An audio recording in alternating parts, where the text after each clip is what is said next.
Bonjour à toutes et à tous. Merci de nous rejoindre dans ce nouveau numéro de votre émission Presse Éco. Cette semaine, le Premier ministre a sacrifié un exercice constitutionnel. Maître Apollinaire Kielem de Tambela devant la représentation nationale pour présenter l'état de la nation. Comment se porte le Burkina Faso depuis l'avènement de la transition? De mieux en mieux répond le chef du gouvernement. Offensive, recrutement militaire accentué, acquisition d'armements, localités reconquises, symbolisées par le retour au bercail de plus de 20 000 ménages comprenant plus de 125 000 personnes. La peur a changé de camp, dira le patron du gouvernement face aux députés. Retour ce matin sur ce discours sur l'état de la nation dans cette émission. Lui aussi s'était prêté à cet exercice, mais il y a 8 ans, nous étions en 2015, après avoir quitté ses fonctions de Premier ministre. Yacouba Isaac Zida se rend au Canada officiellement pour un repos d'1 mois, une autorisation d'absence qui s'est transformée en un exil qui dure depuis janvier 2016. L'ancien numéro 2 du très redouté régiment de sécurité présidentielle sous Blaise Compaoré était donc poursuivi formellement pour désertion en temps de paix et refus d'obtempérer. Un mandat d'arrêt international a même été lancé contre lui en 2017. Et bien contre toute attente, il vient d'être levé cette semaine. Le tribunal militaire s'est déclaré incompétent pour statuer, une décision qui suscite de multiples interrogations. Nous allons tenter ce matin d'y apporter des clés de lecture. Il en sera de même avec le dernier sujet qui nous conduit au Sénégal, qui a basculé dans la violence depuis quelques semaines maintenant. L'opposant principal, Ousmane Sonko, a maillé à partir avec la justice. Il écope de 2 ans de prison ferme pour corruption de la jeunesse dans l'affaire dite de viol d'une jeune masseuse. Lui et ses partisans crient à une instrumentalisation de la justice. Les événements se sont déportés dans les rues et les manifestations sont d'une rare violence.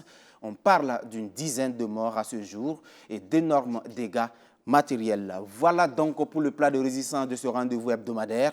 Une fois de plus, merci de nous rejoindre. Avec moi en plateau ce matin, Issa Sigiré. Il est journaliste aux éditions Le Pays. Bonjour Sigiré, merci Bonjour. de nous rejoindre. Avec nous également Moussa Savadogo, il est journaliste, consultant et formateur dans les écoles de journalisme. Sur ce plateau, Issa Kalengani, il est journaliste, analyste politique. Merci Lengani d'avoir accepté notre invitation.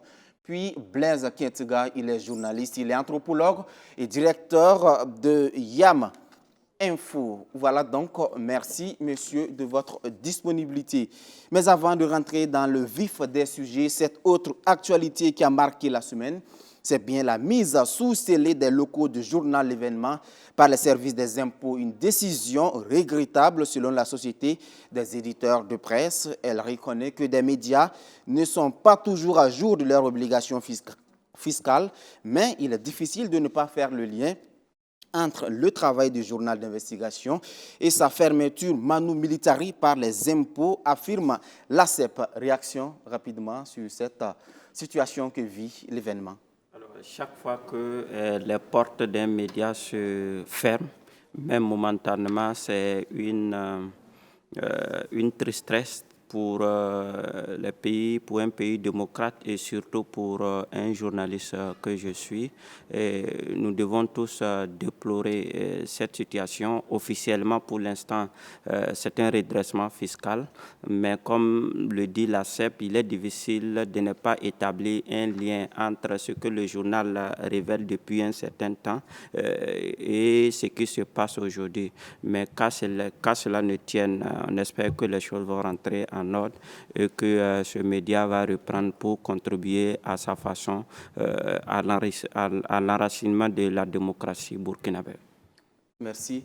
Blaise Kientiga, au-delà du journal L'Événement, plusieurs autres médias sont dans cette situation, en tout cas où avec le fisc, c'est pas toujours, les relations ne sont pas toujours au beau fixe forcément. Mais pourquoi le choix de L'Événement? Pourquoi c'est L'Événement qui doit être mis sous scellé?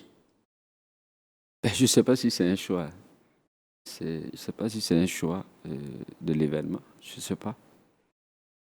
On parle de redressement fiscal, non? Je ne sais pas pourquoi vous parlez de choix. Maintenant, dans la forme, effectivement, fermer un média ou mettre un média sous scellé, c'est comme l'a dit le frère, c'est toujours déplorable. Je ne dirais pas que c'est dans un pays démocratique, puisqu'on est presque en situation d'exception, hein. Donc, je dirais simplement que c'est déplorable et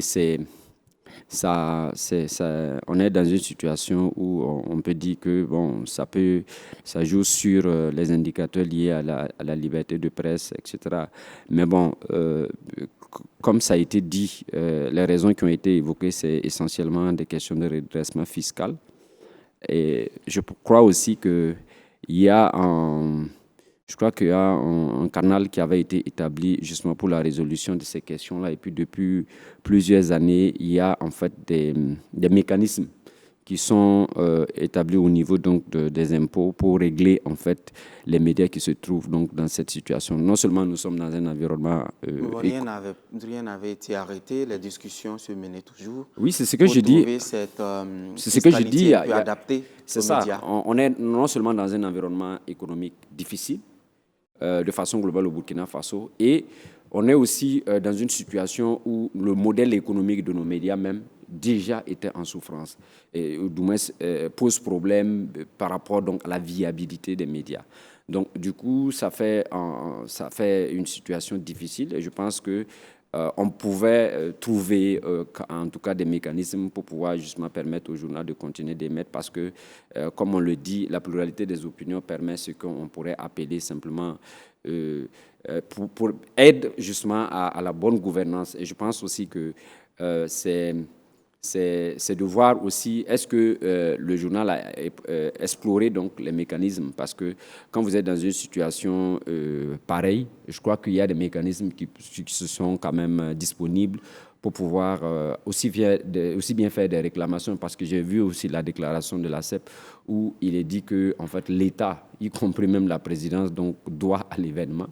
Je crois qu'aussi à ce niveau-là, les médias aussi peinent aussi souvent à pouvoir justement trimballer donc souvent l'État en justice parce que ça va peut-être aider aussi à quelque part. Donc, je pense aussi que nous sommes en guerre et en situation de guerre, c'est pas du tout évident. Pas du tout évident dans le traitement de l'information, etc. Donc, je pense aussi que ce serait bien qu'on travaille à trouver des mécanismes d'entente pour pouvoir justement sauver souvent certaines situations. Les discussions étaient en cours. L'événement, en tout cas pour ce qui nous revient, c'est que l'événement était toujours dans la dynamique d'éponger ses dettes. Mais malgré tout, cette fermeture intervient. Du coup, beaucoup voient une façon pour le gouvernement, pour le pouvoir en tout cas actuel, de museler un média qui refuse d'aller dans la même dynamique. Non, je ne crois pas. Moi, je ne crois pas à cet état de fait. Je ne crois pas à cet état de fait parce que on a des gens qui sont aussi, on a des médias aussi qui sont aussi critiques. Hein. On a des médias qui sont assez critiques. Peut-être que c'est parce que je ne sais pas. Moi, je ne sais vraiment pas les procédés qu'il y a pour pouvoir dire que c'est la main du politique. Mais comme on le sait, hein, je me rappelle que le directeur donc, de publication à l'époque avait parlé quand il s'agissait donc d'une situation qui a fait la une au Burkina Faso, non seulement d'abord au MPSR, il avait dit que les MPSR étaient une nébuleuse. Et à l'époque, moi, j'ai ironisé en disant qu'au Burkina Faso, on a trop de nébuleuses parce qu'à la fois, il est président donc, d'un mouvement qui regorge en son sein. Donc, je crois que c'est l'administrateur plutôt du journal. Voilà, l'administrateur, c'est Serge Roulon plutôt. Voilà. C'est l'administration. Voilà, l'administrateur plutôt. Donc, je disais que le Front patriotique, même à l'intérieur, j'ai comme l'impression que c'est une nébuleuse parce qu'on a une organisation. Est-ce que tout ça, c'est lié? Est-ce que l'appartenance de l'administrateur de l'événement au Front patriotique pourrait justifier ce qui s'est passé avec le journal aujourd'hui? Non, bon, c'est un peu difficile parce que d'abord, le Front patriotique, au tout début, était quand même a applaudi certaines actions donc, de ceux qui gèrent le pouvoir d'État. Mais je veux dire simplement qu'on n'est pas en situation normale. Et la plupart des situations comme ça qui sont arrivées, c'est vrai que dans des situations démocratiques, on a vécu ces situations, mais dans une situation d'exception, vous vous rappelez donc l'année où on on a incendié, donc, je crois, le journal, c'était sous la période de la Révolution. Donc, les situations d'exception, souvent, on a des situations comme ça. Et ça peut être interprété donc, comme la mainmise du politique. Merci. Lengani? Oui, d'abord, je suis d'accord avec tous les deux intervenants. Je pense qu'ils déplorent la situation, le fait qu'un média ferme. Ça veut dire une opinion éventuellement qui est fermée. Ça veut dire une contribution au débat public qui est fermée, surtout quand c'est un média d'investigation qui a donc cette chance d'avoir des spécialistes pour fouiner là où tous les Burkinabés ne peuvent pas mettre l'œil et de faire remonter des informations, des avis qui puissent effectivement éclairer tout le monde dans la lecture de l'actualité et des faits. Je pense que c'est vraiment très dommage, mais j'ai dit que pour avoir subi les mêmes foudres à travers les impôts, je sais qu'effectivement l'État, le pouvoir peut se servir des impôts pour vous faire taire. Bon, ça a été le cas de mon journal, et comme je l'ai dit à une des émissions ici, l'État même me doit, sous les impôts, 15 millions qui ne m'ont pas encore payé. Bon, les factures impayées de la présidence, des différents ministères, bon, ça, on ne parle pas. Malgré qu'à l'époque, il y a eu des procédures pour payer, pour régler la dette au niveau des médias, nous avons été ostracisés de manière particulière. Donc, pour l'événement, aujourd'hui, je dis que c'est de mon point de vue, si on écoute certaines informations qui sont mi-officielles, à savoir que, par exemple, le pouvoir s'en était pris à ce journal-là, lui demandant de produire des preuves, de produire ces sources d'informations, ce qui est totalement interdit en matière d'investigation au niveau de la presse. Bon, il y a eu des pressions sur le journal a refusé de donner ces sources. On a même entendu dire que le pouvoir, en tout cas l'État, avait demandé au niveau du CSC qu'il y ait des actions contre le journal, ce que le CSA a refusé de faire parce qu'il n'y a aucune faute professionnelle. Bon, donc ça fait que l'un dans l'autre, on n'est pas loin de penser qu'effectivement c'est une volonté de l'État, du pouvoir actuel, de sanctionner le journal. Dans tous les cas, ils ont laissé faire. Parce que dans ces situations... Mais en même temps, l'événement n'était pas à jour de ses obligations fiscales. Oui, ça demeure une entreprise. Une entreprise, ça doit être aussi civique du point de vue fiscal, Lengani. Oui, parce que moi, j'ai eu affaire au fisc. Et ce qu'il nous disait, c'est que les impôts travaillent à sauver les journaux. Les impôts n'ont aucun avantage à fermer une entreprise. Quand vous fermez l'entreprise, c'est forcément une source de revenus que vous fermez. Donc, ils ont plutôt intérêt à travailler, à faire en sorte que les entreprises se sauvent en payant leurs droits, en trouvant des systèmes pour permettre à l'entreprise de survivre. Je pense que c'est ça qu'il faut privilégier. Et dans un cas comme le nôtre, et comme l'a dit quelqu'un, dans un pays en guerre, je pense que nous avons plutôt intérêt à aider ceux qui forment l'opinion, ceux qui aident à former l'opinion. Mais ne pas vouloir forcément que tout le monde aille dans le même sens. Parce que le fait que l'événement sorte certaines informations sur la base d'investigation, ça permet au pouvoir de voir là où ça cloche et éventuellement d'apporter des solutions. Mais pas de voir le journal en ennemi parce qu'il fait sortir des choses nauséabondes qui ne sont pas bonnes à entendre, qui ne sont pas bonnes à écouter. Mais il faut plutôt travailler à corriger, à solutionner les problèmes qui sont soulevés par les journalistes d'investigation. Moi, je pense qu'il faut faire.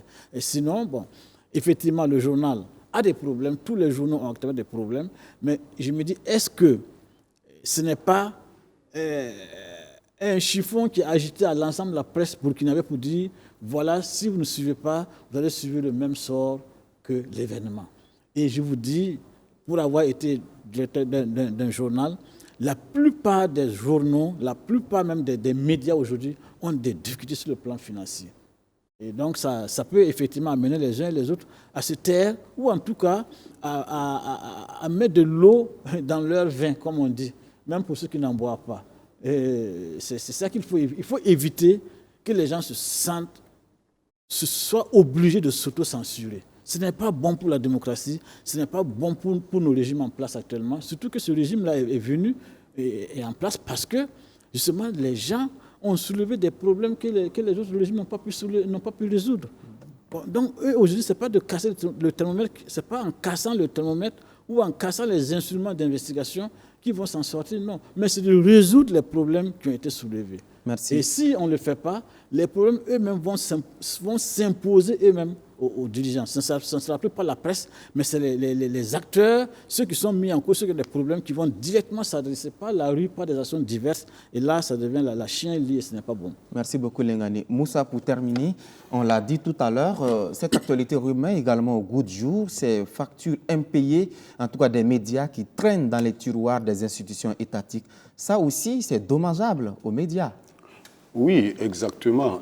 Et je dirais que ce qui s'est passé avec l'événement, pour moi, ce n'est pas un fait banal. C'est un fait qui est très, très profond. Pourquoi? Parce que, personnellement, j'ai appelé des personnes qui travaillent au niveau des impôts et consorts, qui disent que l'objectif premier des impôts, ce n'est pas de fermer les entreprises. Parce qu'une entreprise fermée, c'est même de l'argent à moins pour les impôts. Donc, le rôle, c'est d'accompagner les entreprises, même si on a des difficultés aujourd'hui.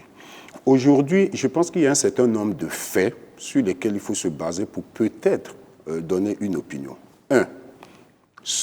Une des structures aujourd'hui qui met les entreprises PME, peu importe la nature de leurs activités, c'est l'État lui-même. Combien de factures impayées se trouvent au niveau du Trésor?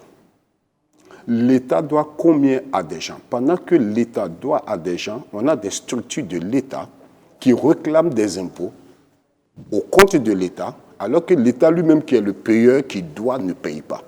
D'où vient? J'ai discuté beaucoup avec des gens de la CNSS, des gens des impôts, où ils disent qu'effectivement, beaucoup d'entreprises ont ces problèmes-là. Avec la crise actuelle, beaucoup d'entreprises n'arrivent pas à s'acquitter de leurs droits parce que l'État leur doit.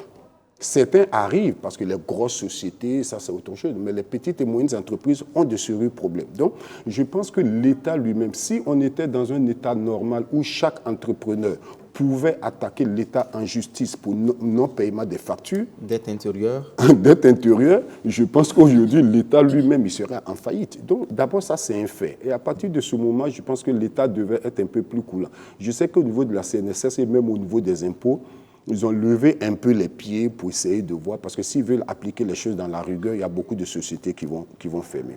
Le deuxième fait qu'il faut se poser, qui est l'événement? L'événement est d'abord un média qui, on le sait, a décidé de mettre la main sur des sujets qui fâchent, c'est-à-dire la gouvernance militaire de notre pays.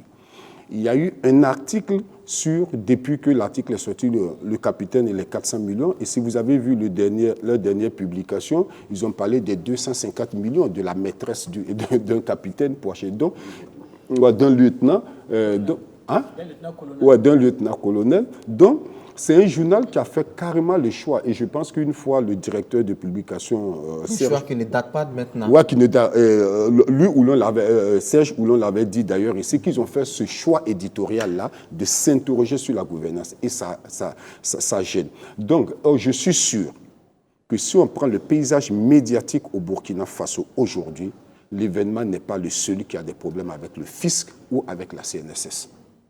Maintenant, pourquoi c'est l'événement qui a été mis sous scellé et non les autres, là je laisse chacun spéculer là-dessus.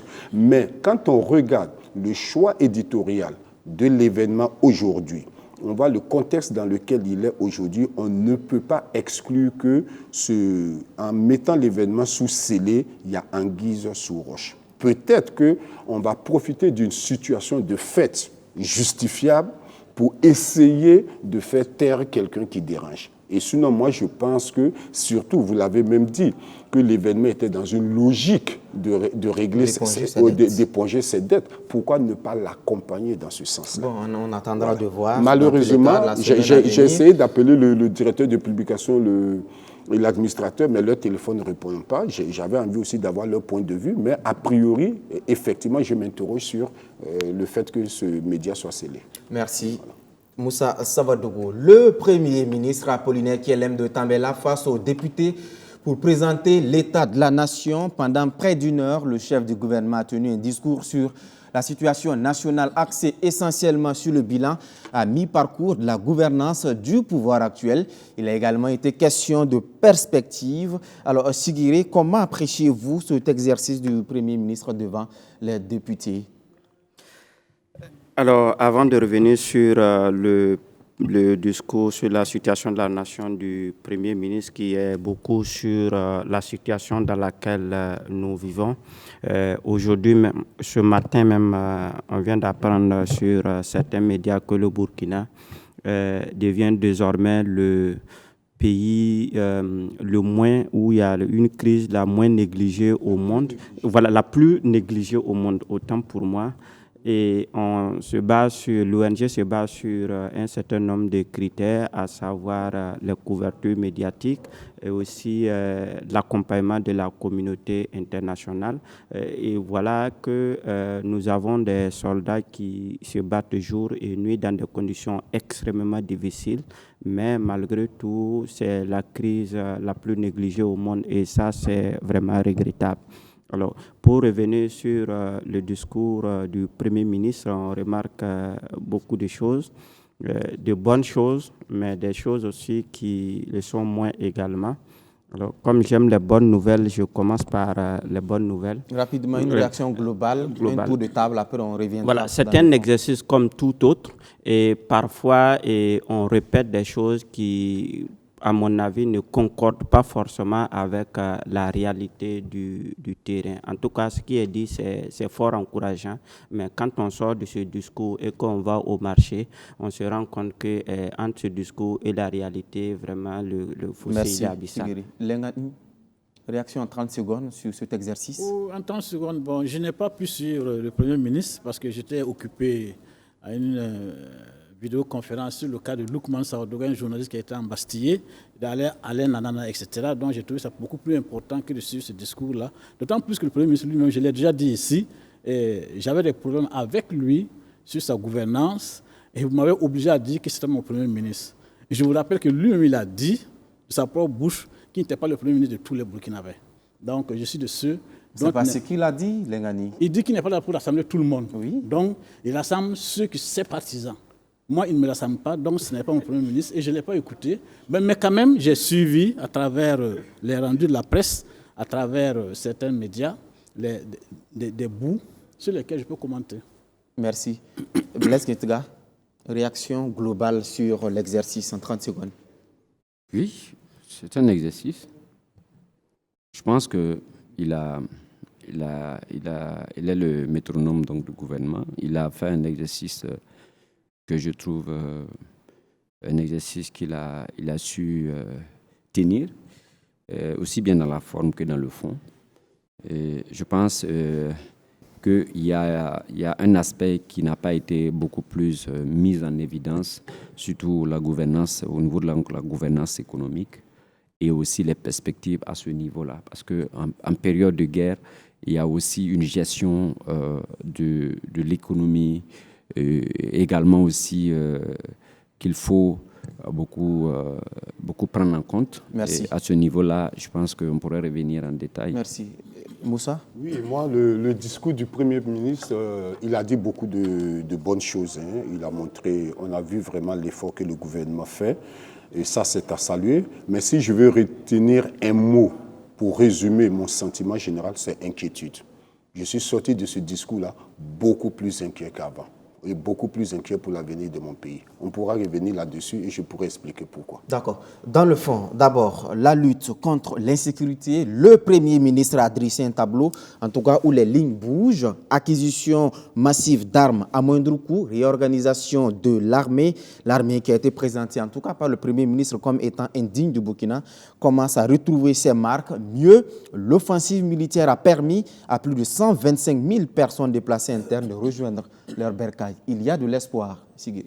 Oui, quand on se base sur les chiffres qui ont été communiqués, il y a de l'espoir si, en tout cas, plus de 125 000 familles ont regagné leur lieu d'habitation d'origine. 125 000 PDI. PDI ont retrouvé leur lieu d'habitation. C'est déjà une bonne chose. Mais parfois, il est difficile aussi parce que ça n'a pas été, c'est pas ressorti. Sur encore les nouveaux PDI, il y en a parce que ces dernières années, ces dernières semaines, voire ces derniers mois, il y a eu beaucoup de populations aussi ou des villages qui ont été déguerpis. Mais moi, je pense que là aussi, il y a un impair en quelque sorte, parce que dire que le Burkina ne disposait pas d'une armée, c'est trop dit, parce que les autres aussi ont fait ce qu'ils pouvaient avec les moyens dont ils disposaient pour pouvoir quand même assurer la survie du pays. Aller remettre tout cela en cause, moi je pense que ce n'est pas juste, et aussi dire que... Mais quand il dit que le pays n'avait pas une armée digne des défis du moment, non seulement les effectifs étaient réduits par rapport aux défis à relever, mais la motivation des forces combattantes était affaiblie par manque de leadership. Alors, est-ce que il décrit une armée. Est-ce que les choses ont fondamentalement changé? Parce que quand il parle d'insuffisance d'effectifs, quand on regarde les effectifs recrutés récemment et qu'on les ajoute aux effectifs présents, c'est pas sûr qu'on soit dans les standards des armées modernes. C'est pas évident. C'est ce que je veux dire. Et il y a aussi certains aspects qu'il annonce, par exemple des éléments qui ne se connaissent pas sur le terrain. Ça aussi, c'est pas, on peut pas Lesquels? dire.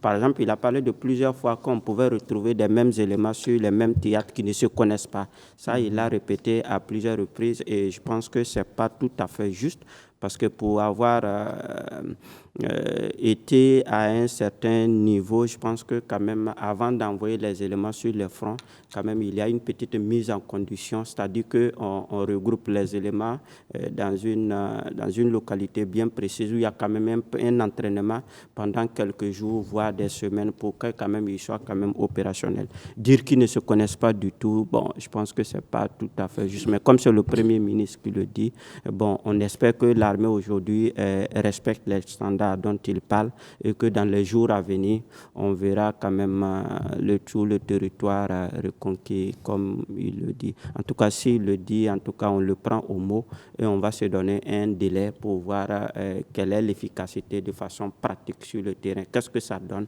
en termes de reconquête du territoire national? Merci. Lengani, la peur a changé de camp, a dit le Premier ministre. Je le souhaite, hein, comme l'a dit Sigire, bon, quand on écoute... Vous le souhaitez, est-ce à dire que ce n'est pas le cas pour vous? Ce que je vois plutôt, ce qui me revient, c'est les manifestations des populations pour plus de sécurité, c'est les manifestations des populations pour réclamer de l'avitaillement, c'est les manifestations des populations pour soutenir les FDS. C'est ça que je vois. Et par moment, pour soutenir aussi le pouvoir en place. Oui, tout à fait, pour soutenir le pouvoir en place. Moi, je dirais, et tout le monde le sait, c'est des manifestations qui sont commandées, donc qui sont organisées avec des objectifs bien précis, par des acteurs bien précis. Donc, je ne parle pas que ce soit des manifestations spontanées d'adhésion à ce qui se fait actuellement. Mais là n'est pas le problème. Le plus important, c'est qu'effectivement, les populations sont en train de vivre une situation de plus en plus difficile selon elles. Et c'est ça qu'il faut prendre en compte, au lieu de se gargariser dans des discours qui, de mon point de vue, ne reflètent pas tout à fait la réalité. Mais le plus important, c'est de noter effectivement qu'il y a des faits extrêmement positifs aujourd'hui au Burkina Faso. C'est par exemple les acquisitions de matériel pour l'armée, ça c'est un fait indéniable, c'est à saluer, c'est à encourager, il faut aller davantage vers des acquisitions qui vont s'adapter au combat qui nous est imposé aujourd'hui. Et il y a le recrutement aussi du personnel, la formation du personnel, je pense, tout ça, c'est des acquis qui sont extrêmement importants, sur lesquels il faut beaucoup travailler et mieux travailler, de mon point de vue. Bon, maintenant, les faiblesses, il y en a vraiment à l'appel. Et il faut travailler aussi sur ces aspects-là. Et je dis, pour répondre à votre question de manière précise, que qu'est-ce que vous voulez? Il y a les ressentis des gouvernants, il y a les ressentis des populations. Entre les deux, il y a forcément un hiatus. Il faut maintenant travailler à faire en sorte que, effectivement, bon, ce que les populations sentent soit effectivement ce que les responsables disent. Bon, sur la question de l'armée de l'armée qui n'existait pas, bon, je pense que là aussi, il faut avoir l'intelligence de comprendre que à l'époque dont on parle, est-ce que le Burkina Faso avait besoin, au moment où il n'était pas en guerre, est-ce que le Burkina avait besoin, au moment où il n'avait pas la pression djihadiste directement sur le terrain, est-ce que le Burkina avait besoin de 90 000 VDP? Est-ce que le Burkina Faso avait besoin d'une armée de 100 000 hommes? Mais gouverner, c'est prévoir, c'est anticiper, dit-on. Et justement, c'est parce qu'à l'époque, si vous avez suivi, il n'y a pas eu pratiquement d'attaque sur le Burkina Faso jusqu'en 2016, où effectivement, Ça a commencé. Et depuis ce moment, les gens ont travaillé à faire en sorte que l'armée puisse répondre aux réalités du moment. Bon. Donc, à ce niveau, peut-être qu'il faut avoir l'intelligence de coller aux réalités, de faire des analyses qui tiennent compte des faits. Aujourd'hui, nous sommes en guerre. Ça nécessite, ça exige qu'on regarde beaucoup plus ce qui se passe aujourd'hui, de se projeter dans l'avenir, plutôt que de se retenir dans l'arrière pour dire un tel a fait ceci, un tel a fait cela, alors que soi-même, on est assis, on ne fait pas suffisamment ce qu'il faut faire pour sauver le pays aujourd'hui. Merci Lengani. Keïta, Lengani estime que ce discours du Premier ministre, en tout cas sur la situation sécuritaire, était en déphasage avec la réalité du terrain. Est-ce votre point de vue? Je respecte son point de vue. Je n'ai pas à commenter donc son point de vue. C'est pour cela qu'on fait le débat. On peut ne pas être d'accord sur un certain nombre d'aspects. Moi, j'ai été dans 3 provinces récemment. J'ai regardé des militaires, des volontaires pour la défense de la patrie très motivés. Et j'ai vu également que la mobilisation générale est effective. J'ai des amis commissaires. J'ai un tonton colonel qui est actuellement au front. Je vois que les forces de défense et de sécurité, en tout cas, abattent un travail énorme. Un travail énorme, et ça m'a permis, à quelque part, de comprendre la complexité du problème. La complexité du problème parce que, comme moi j'aime à le dire, je l'ai dit depuis longtemps. En 2011, au Burkina Faso, on a formé en fait nos militaires à la lutte antiterroriste. Dans le cadre d'un programme. Quand on vous forme, comment? Quand on vient chez vous, on vous forme comment il faut se prendre en charge quand un chien est mort. C'est quelle information on t'a donnée? La probabilité qu'un chien vienne te mordre un jour. Et je dis, dès lors, on devait prendre des précautions, on ne l'a pas fait. Et aujourd'hui, nous, on aime le dire en anthropologie que le chien du riche et le chien du pauvre n'ont pas la même manière d'aboyer. Et quand vous êtes à une situation B, ça veut dire que vous avez traversé une situation A. Où voulez-vous en venir? Je vais dire que depuis le début de cette crise qui nous a été imposée depuis 8 ans, actuellement, en tout cas, moi je vois des dirigeants sincères, des dirigeants qui essayent de faire des efforts sous le plan de l'acquisition matérielle, sous le plan des effectifs, sous le plan de la réorganisation même de notre système de défense et de sécurité. Et ça, il faut le dire, il y a des efforts qui sont faits à ce niveau-là. Merci, Keïta. Il y a des insuffisances, Il y a des insuffisances, on peut le soulever. Quand je vous parlais, par exemple, de la complexité de la crise sécuritaire dont j'ai vécu et dont les informations me sont revenues. Il arrive qu'aujourd'hui, dans certains théâtres, en fait, la grande difficulté, et ce qu'on avait perdu depuis longtemps, c'est d'abord l'assurance de la population, le niveau moral de la population vis-à-vis de la crise. Est-ce qu'on était sûr qu'on a un État protecteur? Aujourd'hui, de plus en plus, ce sentiment de population abandonnée n'est plus dans l'esprit des gens. Deuxièmement, au niveau de la troupe, de plus en plus, le moral, comme l'a dit quelqu'un, est en train d'être au top. Mais qu'en est-il sur le terrain? Mais sur le terrain, effectivement, les gens sont motivés. Les gens sont motivés. Oui, est-ce que cette motivation a permis de renverser la donne? Moi, je dis aujourd'hui qu'effectivement, j'emboîte les pas du Premier ministre. La peur a changé de camp, effectivement, parce que de plus en plus, on est convaincu que cette crise qui nous a été imposée, ce n'est pas une crise qu'on ne peut pas, on ne peut pas sortir là-dedans. Maintenant, il y a d'autres aspects liés à la crise, de mon point de vue, qu'on peut questionner. Sinon, est-ce que la situation sécuritaire s'est améliorée? C'est un peu difficile de dire que ça ne s'est pas amélioré, c'est un peu difficile de dire que ça s'est amélioré, parce qu'on va vous prêter des intentions. Mais moi, je dis qu'il y a une amélioration de la lutte, il y a une amélioration de la situation sécuritaire, parce que, je veux dire, de plus en plus, il y avait la pression sur un certain nombre de chefs-lieux de région. Cette pression est devenue de moins en moins visible. On voit que les unités d'intervention rapide, effectivement, de plus en plus arrivent à réagir. Avant, on nous attaquait tous les jours à 5 heures du matin et on emportait nos armes De moins en moins, on constate cela. Avant, on avait des citernes qui disparaissaient chaque semaine. De moins en moins, on a ça. Et avant, on avait... Oui, mais les citernes continuent de disparaître. Ça aussi, il faut accepter de le dire. Non, c'est-à-dire, vous avez 10 citernes qui ont disparu récemment. Vous avez 20 citernes qui ont disparu récemment. Avant, on n'avait pas de bilan. Aujourd'hui non plus, on ne l'a pas. Donc, il est difficile de faire la comparaison. Je dis que, de façon globale, il y a des efforts qui sont faits. Et la population, de plus en plus, s'est convaincue que le Burkina Faso peut faire face à cette crise-là. Et il y a regardez le degré de mobilisation donc des Burkinabés, de la Côte d'Ivoire, de l'Italie.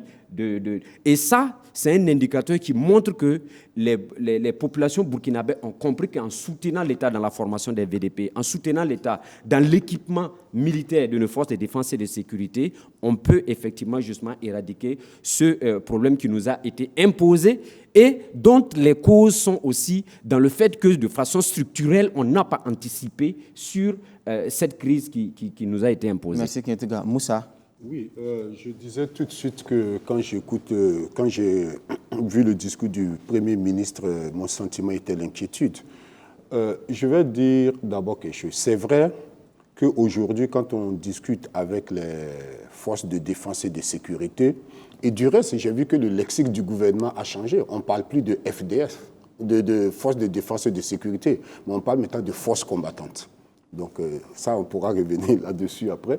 C'est vrai qu'aujourd'hui, au niveau des troupes, le moral est au beau fixe. Parce qu'il y a le matériel, ils sont mieux protégés, etc., etc. Donc je pense, en tout cas, quand on discute avec certains militaires qui reviennent du front, ils ont moins peur qu'avant en allant au front. Ça, c'est un acquis et c'est vraiment à mettre sur le compte des acquis du gouvernement. L'autre élément, c'est que le gouvernement a réussi aussi à mobiliser les populations. On a augmenté les taxes ici, avec l'argument de l'effort de guerre, la vie est devenue plus chère, personne n'en parle, parce qu'on pense qu'il faut faire ce sacrifice-là. On a demandé aux gens de soutenir comment on appelle ça, les VDP, la société dans son ensemble, les communautés ont cotisé, se sont mobilisées, il y a eu des équipements, donc ça veut dire que la population a adhéré à ça. Mais je dis qu'il faut faire très attention. Là où j'ai des inquiétudes, c'est d'abord quand j'entends le discours du Premier ministre, au moment où on parle de cohésion sociale, au moment où on parle d'efforts de guerre, on parle d'efforts de paix maintenant, et que le Premier ministre sort, il tient un discours clivant, je me dis qu'il y a un problème. Qu'est-ce que vous appelez discours clivant? Mais c'est quand il dit qu'il n'est pas le Premier ministre ou bien il ne veut pas rassembler tout le monde. En période de guerre, on rassemble tout le monde. On ne peut pas venir. Qui sont ceux qui sont en dehors du rassemblement? Est-ce que rassembler tout le monde, ce n'est pas une vue de l'esprit? Est-ce que techniquement, on peut rassembler tout le monde? Non, même si on ne peut pas, quand on est le chef, on ne le dit pas. Je vous ai dit, quand on est une autorité, on ne parle pas au hasard. Les mots ont des sens. Parce qu'il faut mettre ça en relation avec des choses qui ont été dites avant. Le président lui-même a dit avant, ceux qui me critiquent sont des esprits malins. On a parlé de citoyens patriotes, de citoyens apatrides. Au moment où on est en train de calmer tout ça, pour dire que nous sommes tous des Burkinabés, rassemblons-nous, il y a péril en la demeure, le Premier ministre dit, moi, mon problème, ce n'est pas de rassembler tout le monde. Mais excusez-moi, il faut être réaliste. Quand on a une autorité, qu'un homme de la rue sorte le dit, je comprendrais, mais que le chef de gouvernement le dise de cette manière-là, devant la représentation du peuple, c'est très grave. Et j'ai trouvé ça un peu dommage. Bon, apparemment, le président de l'ALT a essayé de le recadrer à un moment. Mais ça, tout de suite, il faut le recadrer. Parce qu'il devient très dangereux en tenant des propos comme ça. Et ça m'inquiète. Ça veut dire quoi? Si moi, je suis critique vis-à-vis du gouvernement, parce que je suis aussi patriote, j'ai le droit de critiquer la gouvernance des autorités. Et parce que je vais dire quelque chose qui ne vous plaît pas, vous allez m'exclure. Et là, finalement, c'est quoi? Vous me lancez à la vindicte populaire. Les ici là se lèvent, ils commencent à dire qu'il faut aller brûler les maisons, il faut faire ceci. C'est pour ça que j'ai dit la parole de l'autorité devient acte. Et quand on est chef, on ne parle pas au hasard. La deuxième chose, c'est un peu les contradictions. Le Premier ministre a essayé de nous convaincre en convoquant des chiffres, 20 000 et quelques qui sont revenus, une manière de dire qu'on reprend. Mais en même temps, il reconnaît que le gouvernement ne contrôle que 65% du territoire. Donc, sur les 40% qu'on ne contrôlait pas, on a récupéré 5. Au moins, ça, c'est déjà quelque chose. Mais je pense qu'il a donné le chiffre de 20% où nos FDF ne peuvent plus aller. Voilà, accès restreint. Donc, il reconnaît d'office que nous ne contrôlons pas l'entièreté de notre territoire national. Voici ce que ça veut dire. Et l'autre élément, si c'est juste sur 20% du territoire et qu'on a pu recruter on a pu reconquérir jusqu'à 65%, alors sommes-nous dans un état de sécurité suffisant pour organiser des élections ou pas? Parce que quand il sort, il le dit que s'il n'y a pas sécurité, il n'y a pas élection, moi, ça me pose des problèmes. Est-ce que, maintenant, on attend de voir si ça sera confirmé ou infirmé, parce qu'on a vu même que le président de l'ALT lui-même, il avait déjà dit que s'il n'y a pas sécurité, il n'y a pas élection. Le Premier ministre vient de le dire. Maintenant, Iris, il commence à dire qu'il faut que Blaise a fait 27 ans, il faut qu'Ibé fasse 27 ans aussi. Donc, où on est en train de partir, on ne sait pas. Maintenant, est-ce que ça veut dire qu'il y aura un dialogue ouvert avec la société civile, les partis politiques, pour essayer de trouver un consensus par rapport à l'attitude à adopter vis-à-vis des élections, ou bien c'est le MPSR2 qui va imposer son point de vue à l'ensemble des Burkinabés, et dans ce cas, où on s'en va. Parce qu'ils sont venus pour restaurer. Et n'est-ce pas là un aveu d'échec même du gouvernement, de dire nous avons échoué, la sécurité nous échappe, donc on ne peut pas organiser des élections. De deux choses l'une. Soit c'est un aveu d'échec, il faut avoir le courage de le dire, et rassembler toutes les forces, toutes les composantes de la société pour qu'on trouve une solution. Soit ce n'est pas un aveu, mais on peut même aller jusqu'à soupçonner le gouvernement. Est-ce que vous êtes sincère dans la lutte? Est-ce que les visées électoralistes, le fait de vouloir conserver le pouvoir, ne fait pas que vous n'allez pas à fond comme il faut? Je ne dis pas que c'est ce qui se passe, mais quand on les écoute, c'est les interrogations naturelles qui surgissent de la tête de quelqu'un qui a un bon sens. Et c'est pour ça que j'ai dit, je suis sorti de l'écoute du Premier ministre beaucoup plus inquiet. Mais on attend de voir, peut-être que dans les jours à venir, ils vont essayer de recadrer le Premier ministre, on va essayer de donner des éléments beaucoup plus tangibles pour qu'on comprenne, oui, ce qu'il voulait dire. D'abord, moi, je ne défends pas le gouvernement, mais je vois qu'il faut qu'on soit sincère aussi, parce qu'on est suivi à l'étranger. Et en fait, quand on dit quelque chose, moi je suis depuis le début de la crise, j'ai dit qu'on nous a imposé des narratifs. Et quand je parle souvent, on me dit tu exagères. C'est ce que moi j'appelle la programmation neuropsychologique. C'est extrêmement grave de dire que, par exemple, le Premier ministre, la question qui lui a été posée, c'est qui? Ça a été posé par un politique. Et comme au Burkina, on n'est pas honnête, on n'est pas sincère, on choisit les mots, on les interprète comme on veut. Le Premier ministre a fait un discours et la phrase, on a coupé une petite partie de la phrase et on a estimé qu'il a dit qu'il veut lutter sans les autres parties des Burkina. Il a bel et bien expliqué. À la Deuxième Guerre mondiale, effectivement, c'est vrai, c'est même pas la Deuxième Guerre mondiale. On l'a vu ici avec la crise quand les États-Unis devaient aller bombarder l'Irak. Est-ce que tous les Américains étaient d'accord? C'est une décision politique. Aujourd'hui, notre situation, nous sommes en guerre et il y a des gens, visiblement dans leurs agissements, c'est comme si on ne veut pas, on entretient la crise. Et le Premier ministre a dit, à la Deuxième Guerre mondiale, pendant qu'on combattait justement les nazis, je crois que c'était le camp des Pétains, mais les gens aidaient en fait les nazis à combattre même leur propre pays. Et le président, il part devant les VDP, il dit qu'il y a des gens, il y a des Burkinabés qui estiment que les VDP ne sont pas une réponse à la crise. Et ils se mettent à critiquer même les actions des VDP. Ils se mettent même à dire, ceux qui ont d'abord douté que les Burkinabés peuvent s'engager dans la lutte, on a vu comment Ladji Yoro s'est battu ici et est mort désarmé presque, parce qu'il appelle à soutien. Ceux qui savaient, qui avaient l'aura pour écrire, pour dire, voilà, cet homme-là, il est en train de se battre pour le pays, les gens ne l'ont pas fait. Aujourd'hui, on a des Burkinabés aujourd'hui qui sont dans le monde rural, qui ont été victimes d'injustice à X ou Y niveau. Et les meilleurs spécialistes le disent. C'est parce qu'à un certain moment, il y a des choses qu'on n'a pas pu régler dans le monde rural. Où est-ce que vous voulez en venir? Je vais dire simplement qu'il ne faut pas qu'on choisisse les mots et puis décaler de leurs concepts pour les interpréter. Et le président a dit... Alors, donc quel sens vous donnez à cette expression du Premier ministre quand il dit qu'il n'a jamais voulu rassembler tout le monde? On se rassemble avec les gens qui ont les mêmes visions que vous, les mêmes objectifs pour la nation. donnez-moi un gouvernement au Burkina Faso depuis Donc, 1960. quel sens vous donnez à cette phrase je vais du dire Premier ministre? Je vais dire simplement que moi, l'interprétation que j'ai eue de sa phrase, c'est-à-dire, nous sommes engagés aujourd'hui dans une lutte où on a des bandits qui sont en train d'endeuiller nos familles, qui sont en train d'occuper notre territoire. Et on a visiblement à l'intérieur des gens, de par leurs agissements, on a comme l'impression qu'on ne veut pas qu'on en arrive à lutter contre le terrorisme. Et je dis, quand on est au devant de la scène politique, c'est-à-dire qu'on va naturellement recevoir des coups. Et on ne peut pas, de mon point de vue, aujourd'hui au Burkina Faso, si vous organisez, même si vous organisez un grand congrès, il y a quelqu'un qui avait proposé les assises, il faut rassembler tout le monde autour de la table, etc. etc. Je dis, nous sommes dans une situation aujourd'hui où il est difficile, de mon point de vue.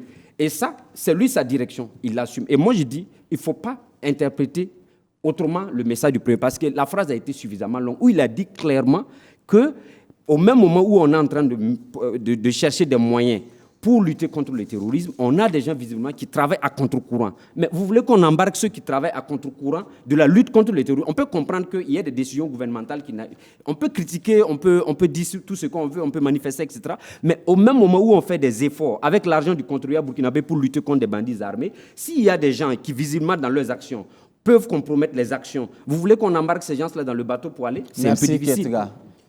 Alors, je vais répondre à Kettega qui dit que Laguilloro criait à la détresse, mais personne n'a écrit pour... Je n'ai pas dit personne n'a écrit. J'ai dit, visiblement, il y a des gens qui n'ont pas fait suffisamment l'effort. Sinon, les médias ont voilà. suffisamment écrit, Comme quoi, par suffisamment exemple, dressé le comme portrait. quoi, par exemple? Ben, les autorités politiques à l'époque. Cette crise, elle est complexe et ce n'est pas forcément ceux qui disent que à certains niveaux, ça ne va pas comme il le devait, qui sont forcément contre le pouvoir en place ou qui rament à contre-courant. On est tous conscients que le président ne peut pas être partout sur le territoire national. On est tous conscients que le Premier ministre ne peut pas être partout sur le territoire national. Donc là où ça ne va pas, c'est de notre rôle de dire qu'à tel niveau, il faut revoir un certain nombre de choses et peut-être lui aussi, à son niveau, il peut voir ce qu'il peut faire. Sinon, si on regarde sur le terrain, il y a beaucoup de choses qui restent à faire. Et même dans son discours, c'est plein de contradictions. Tout à l'heure, il disait que dans son discours, il disait que tous les VDP ont été équipés. Dans la même salle, le représentant des VDP à l'ALT a dit que parmi les VDP, il y en a qui ne sont pas encore du tout formés, il y en a qui ne sont pas encore équipés. Est-ce que lui, c'est un politicien? Peut-être que Kettega pourra nous le dire, si c'est un politicien ou ce n'est pas un politicien. Mais dans tous les cas, nous disons que dans son discours, il y a des insuffisances qu'il faut régler. Peut-être qu'on viendra. Il y a des choses quand même positives aussi qu'on peut saluer. Mais en attendant, nous ne sommes pas là pour ça. Nous sommes là pour dire là où ça ne va pas, de sorte qu'on puisse ramener. Parce qu'aujourd'hui, nous sommes tous embarqués dans le même bateau. Il n'y a pas, très peu de Burkinabés ont deux nationalités ou encore d'autres pays où il faut aller. Nous n'avons qu'un seul pays et là où ça ne va pas, c'est de notre rôle de dire qu'à tel niveau, ça ne va pas sur le terrain, de sorte qu'on puisse apporter la réponse adéquate. Merci. Lengani. Moi, je vais faire une proposition très claire au président Ibrahim Traoré. Je lui dis, mon capitaine, à l'Assemblée, nous avons entendu deux discours. Le discours de son Premier ministre et le discours du président de l'ALT sur la question de la nation et sur la question de la mobilisation des Burkinabés. C'est à lui de choisir. Il lui remet de choisir et dire aux Burkinabés, s'il choisit de l'Assemblée certains Burkinabés, ses partisans, ou s'il choisit de faire comme le président de l'ALT l'a dit, rassembler l'ensemble des Burkinabés autour de la nation. C'est deux discours totalement différents. Que certains ergotent ou pérorent pour défendre Maître Tambela, c'est leur droit le plus absolu. Et comme je l'ai dit ici avant aujourd'hui, moi, sa manière de gouverner ne me permet pas d'être inclusif avec lui. Je préfère me mettre en dehors de son système de gouvernance pour observer et apporter ma part de contribution à l'avancée de Est-ce que le président, vous ne retirez pas de la nation? Pas cette du tout. Marche Parce que lui n'est pas la que nation. vous prônez tantôt, notamment je cette regrette, union mais M. sacrée, de cette Tambela n'est pas unité, la nation de Burkina Faso. mais il représente la Pas nation. du tout. Il a dit qu'il n'incarne pas la nation. Il n'incarne pas la nation. Il a dit qu'il incarne certains. Et il l'assume. Il a dit clairement, je l'assume. Je ne représente pas le Burkina Faso, je représente certains Burkinabés. C'est ce qu'il a dit. Et qu'il l'assume, et que chacun s'assume. Et j'ai dit au président du Faso, du président de la transition, de choisir entre les deux discours. Parce que le président de l'État était très clair là-dessus. Et je suis tout à fait d'accord avec lui qu'aujourd'hui la nation est en péril. C'est tous les Burkinabés qui sont demandés à se mettre autour, avec les divergences possibles. Comme l'ALT elle-même, comme l'a dit le président de l'ALT. Il y a des politiques, effectivement, qui ne sont pas d'accord, qui ont posé des questions. Il y a des VDP, etc. On n'a pas forcément besoin d'avoir les mêmes points de vue, les mêmes manières de traiter les problèmes pour être ensemble autour de problèmes afin d'apporter des solutions. Non. Et je dis, sur cette question, bon, effectivement, dans le discours, bon, les brides que j'ai entendues, je dis, et je le répète, je ne l'ai pas suivi parce que je ne trouvais pas un intérêt particulier à le suivre. Je savais que les scories allaient le sortir. Et c'est ressorti qu'effectivement, il y a des contradictions incroyables. Quand on me dit que nous avons 65% du territoire que nous contrôlons, et nous avons 20% où nos militaires, où nos forces combattantes sont présentes, donc ça veut dire qu'on a 85% du territoire du Burkina Faso où aujourd'hui, on peut dire qu'il y a la sécurité. Est-ce que ce 85% du territoire, IB n'a pas atteint son objectif? Il a atteint son objectif. Organisons les élections. 85% du territoire aujourd'hui contrôlé par notre armée. Oui, il a dit 65%, ça, il n'y a pas de problème. Accès restreint. Oui, et 20%, on a un accès restreint. Ça veut dire que si on met l'accent sur les 20% au cours des élections, ça peut se tenir. Et les 15 autres pourcents, on exclut encore d'autres Burkinabés, c'est votre souhait? Les élections qui ont validé le ROC, mais on était dans justement, est-ce que c'est pas ce qui a conduit à ce coup d'État? Organiser des élections pour les organiser parce qu'il faut juste tenir des engagements. Est-ce qu'on ne risque pas de retomber dans le même travers? Pas du tout. Si on apporte des solutions idoines qui correspondent effectivement aux réalités, aux problèmes qui sont posés, on ne va pas forcément dans les mêmes problèmes. Le problème, c'est quoi? C'est les solutions qui sont apportées. La preuve est que IB lui-même, il était dans une dynamique de MPSR 1. Des solutions étaient apportées, il a trouvé que ces solutions n'étaient pas bonnes. Il a décidé de changer, il a pris ses responsabilités pour changer la manière de faire les choses. Ça veut dire que dans le système, on peut toujours s'améliorer. C'est ce que ça veut dire. Et le MPSR d'aujourd'hui, et ça je le dis avec force, il a intérêt à revoir sa manière de faire les choses. Merci Issaka Lenani. Tous les Burkinabés, ce qu'on vit aujourd'hui là, ce n'est pas d'écouter quelqu'un nous dire que ça va, c'est de sentir nous-mêmes que ça va. Je n'ai pas besoin qu'on me dise que ça va, j'ai besoin de sentir moi-même que ça va. Et quand je vois des populations marcher et s'organiser pour dire que ça ne va pas, mais je crois plus à ces populations-là que quelqu'un qui veut me dire que ça va avec des choses qui ne correspondent pas à la réalité. Rapidement, je vais aussi prendre un peu, je rebondis par rapport à ce que Ketka dit. Vous savez, souvent, il faut faire très attention par rapport à certaines choses. On nous convoque des arguments pendant la Deuxième Guerre, on ne pouvait pas rassembler tout le monde, etc. Mais revenons à une histoire beaucoup plus contemporaine même de la France. Quand il a eu les attaques du Bataclan et consorts, qu'est-ce que le président français a fait? Il a réuni toute la classe politique, indépendamment des courants de pensée. Même le Front National. Ouais, même le Front National. Pour dire ce qui nous arrive, c'est la nation qui est attaquée. Ce qui nous divise sur le plan politique, c'est les méthodes pour arriver au développement final de la nation. Venez, on va réfléchir ensemble. Et c'est le président qui a l'intelligence d'écouter, de filtrer et d'aller trouver chez chacun les éléments nécessaires pour améliorer sa politique. Mais est-ce que KLM est contre cette dynamique? Mais d'abord, on est dans une situation où les partis politiques sont suspendus. On est dans une situation où la liberté de presse est beaucoup restreinte. On est dans une situation où aujourd'hui, parler, il faut avoir le courage. Et vous qui êtes à la télévision ici, vous savez combien il est difficile d'avoir des gens pour venir parler ouvertement de ce qui se passe sur les plateaux. Parce que les gens ont peur. Et si dans cette ambiance, dans cette situation délétère-là, celui qui est censé nous rassembler, celui qui est censé se mettre au-dessus de la mêlée, dit, moi, mon objectif, ce n'est pas de rassembler tout le monde. Mais bien avant de dire ça, il avait dit ceci également, que la transition, en tout cas, au cours de cette transition, il sera question de jeter les bases pour une réconciliation et une refondation consensuelle de la société. Mais c'est Il ça. a dit que ça fait Oui, partie mais de ses non, objectifs. Soyons honnêtes. S'il vous plaît, soyons honnêtes. On a tous été à l'école, soyons honnêtes. Quelqu'un vous dit, je vous rassemble tous. Et après, il dit, moi, ce n'est pas tout le monde qui m'intéresse. Il veut quoi? Non, mais il faut situer ça dans le contexte. S'il vous plaît, Fini. s'il te plaît. C'est ce que je dis. C'est qui parle? C'est le Premier ministre du Burkina Faso qui parle. Ce n'est pas n'importe qui. Dans un contexte d'insécurité. Et j'imagine qu'avant de venir prononcer ce discours-là, tous les techniciens, toute la matière grise de l'administration... Il répondait à une question. Oui, mais c'est communicateur. En élaborant son message, ça veut dire quoi? Il prévoit également des réponses aux Il doit questions. savoir que ces questions devaient se poser. Merci Moussa. Voilà. Rapidement. Non, ce que je veux dire, il faut vraiment qu'on ait un tableau sur lequel, un tableau de départ. À l'ALT, qui est à l'ALT? Il y a les représentants des partis politiques à l'ALT, oui ou non? Il y en a, oui ou non? Si, Il y en a, non? Oui. Les membres du gouvernement, y compris les responsables de certaines institutions au Burkina Faso, ils sont de tous les partis politiques. Je les connais, il y en a du MPP, il y en a du CDP, il y en a du Front Populaire même, qui traînent toujours dans l'administration. Il y en a du MPSR aussi. Il y en a du MPSR, etc. etc. Dans le gouvernement? Il y en a, oui. Non, mais dans les institutions.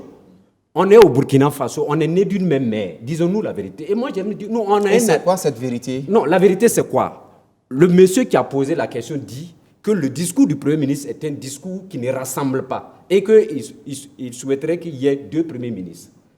Un Premier ministre... Il n'a pas qu'il souhaite. Voilà, il dit qu'il faudrait donc... C'est ce qu'il a voulu dire, et c'est son souhait. Ce qui est une boutade pour quelqu'un qui réfléchit. Je viens. C'est une boutade, mais vous pensez... Moi, je vous dis, si moi j'étais président, c'est l'objectif. Le pays est en péril. Et je dis, contrairement... Bon, il y a des communistes certainement sur ce plateau. Il y a... Le monde rural vit... Et écoutez très bien, le monde rural vit depuis des années de crise. Ceux qui s'enrôlent pour aller défendre la patrie, il faut vraiment... Des gens, chaque jour, meurent pour ça. Tout à fait. Et pour ça, moi, je dis, on peut avoir des discours divergents, bon, qualifiés, etc., mais préservons le courage. Et je dis, pourquoi je parle de narratif? Moi, je discute régulièrement avec un tonton colonel et on ne s'entend jamais sur cette question du pourcentage du territoire là. Pourquoi? Je m'explique. Dans un pays de la sous-région, il y a eu 35 attaques armées, mais ça n'a pas fait l'objet d'édition spéciale sur un média à l'étranger. Ça n'a pas fait l'objet d'un rapport international d'une ONG réputée, etc., pour nous dire que ce pays-là a perdu 10% de son territoire. Et je dis, c'est nous-mêmes qui donnons les narratifs pour qu'on nous chicote avec.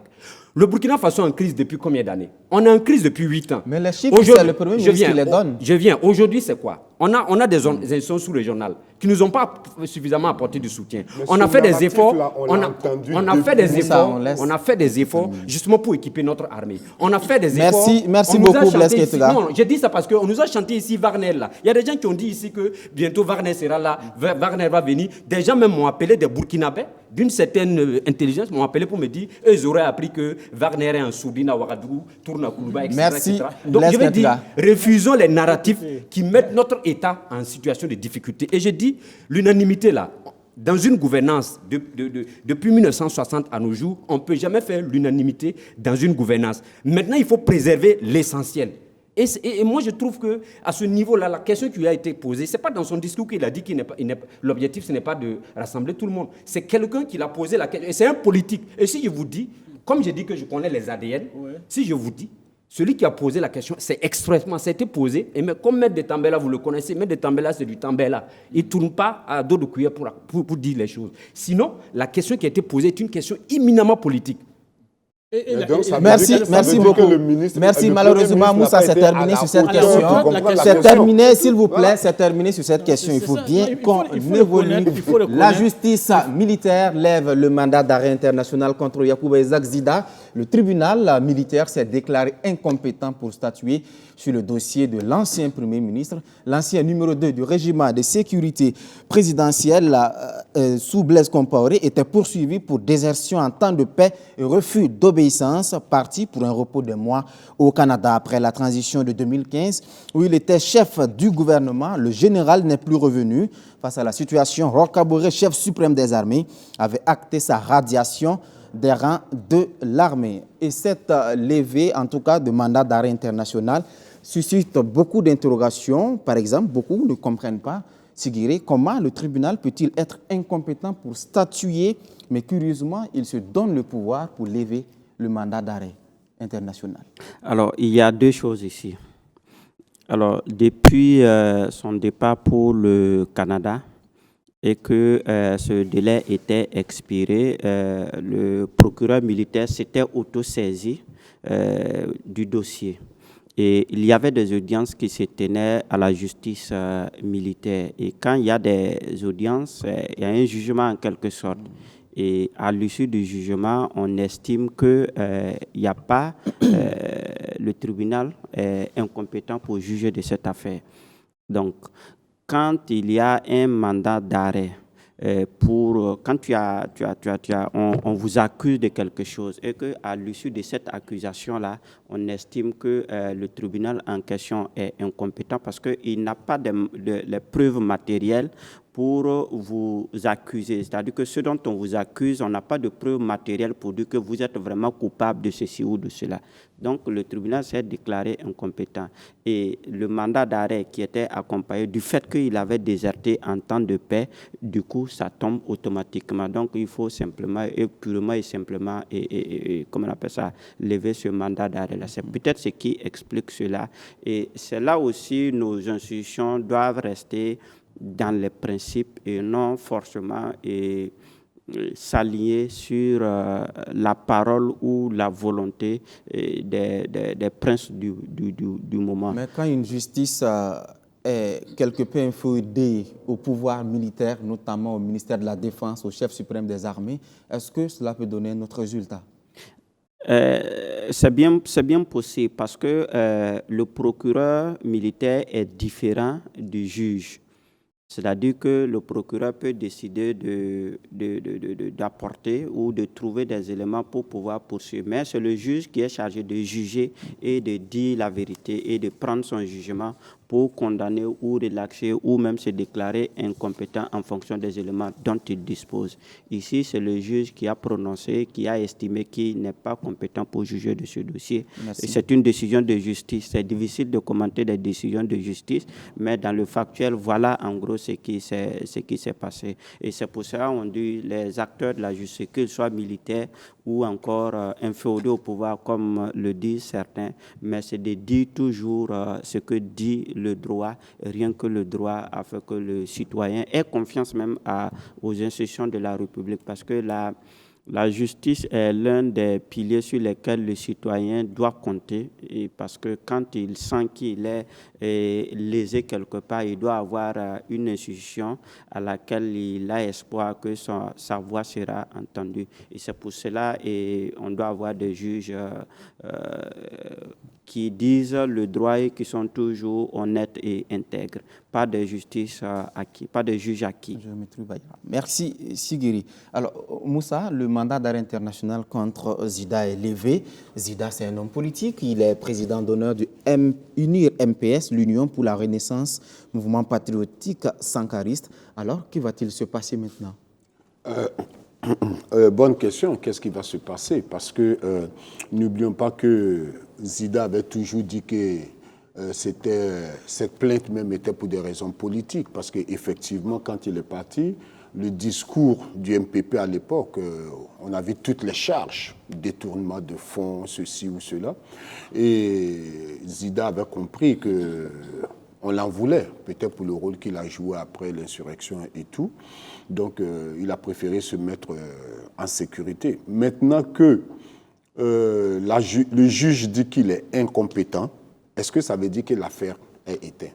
Je ne sais pas, je ne suis pas juriste. Est-ce que ça veut dire qu'il y a une autre juridiction qui va prendre la chose? Est-ce que ça veut dire qu'on lève toutes les accusations contre lui? Est-ce que ça veut dire qu'il est blanchi? J'ai essayé personnellement d'avoir un certain nombre de juristes, y compris les avocats de Zida lui-même, pour voir un peu quelle est la suite. Est-ce qu'il y a une suite judiciaire ou bien est-ce qu'il peut rentrer au Burkina demain, même s'il le veut? Malheureusement, ça n'a pas abouti. Mais comme l'a dit Sigé, c'est une décision de justice. Attendons de voir. Merci. Ketka, d'aucuns parlent d'un deal entre Zida et l'actuel pouvoir.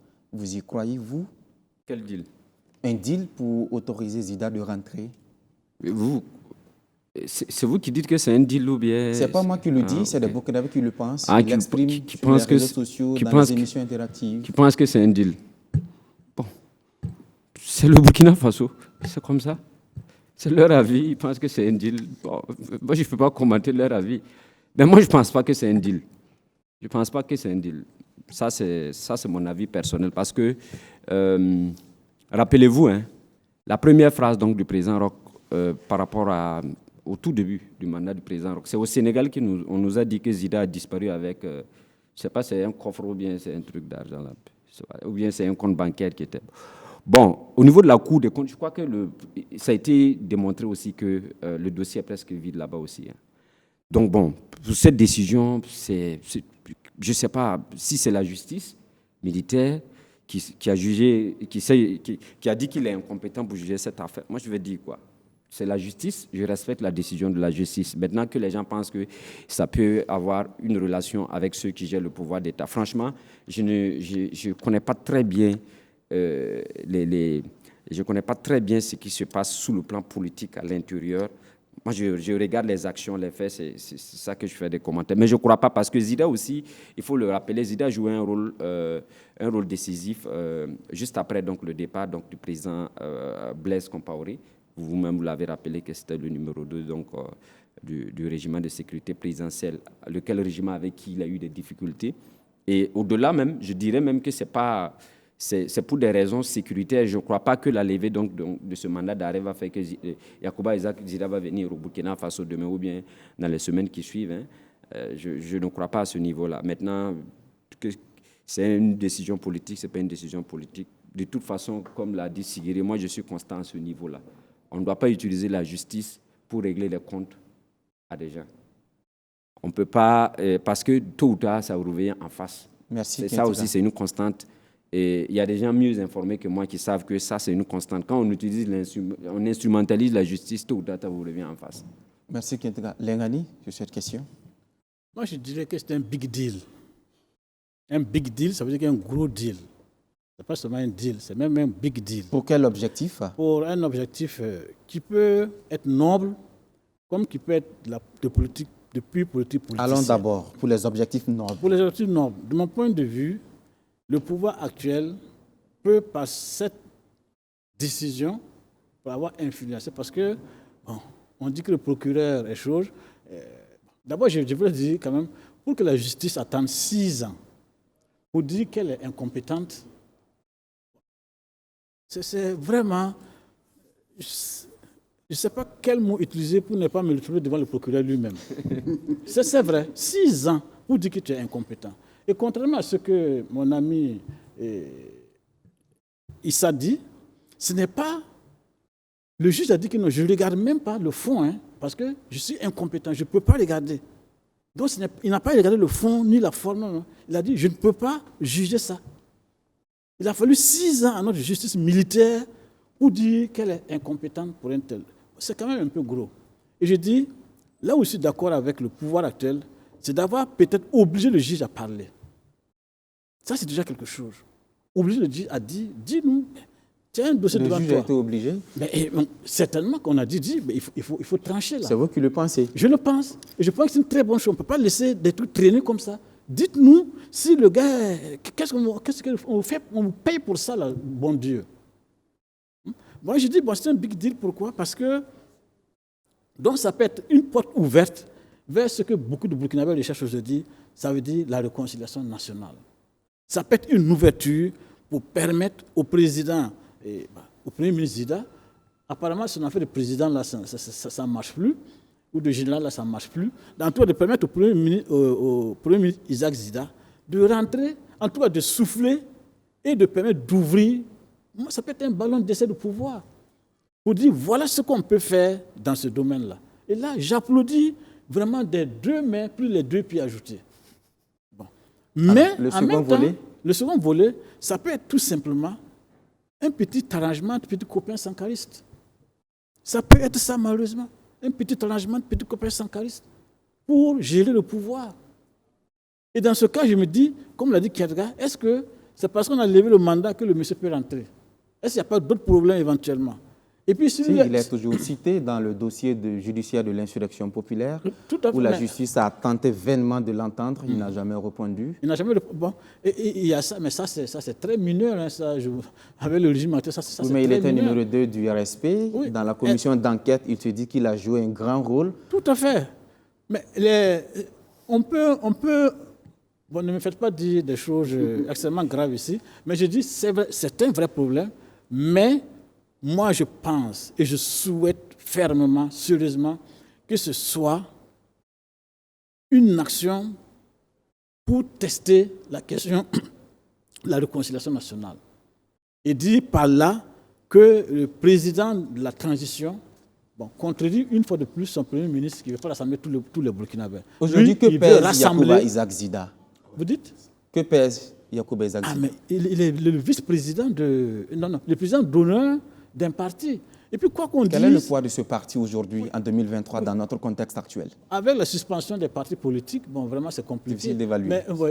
Mais je dis quand même, quand on observe le jeu politique, on écoute les opinions, quand même Isaac Zida est dans une mouvance aujourd'hui qui a pignon sur rue.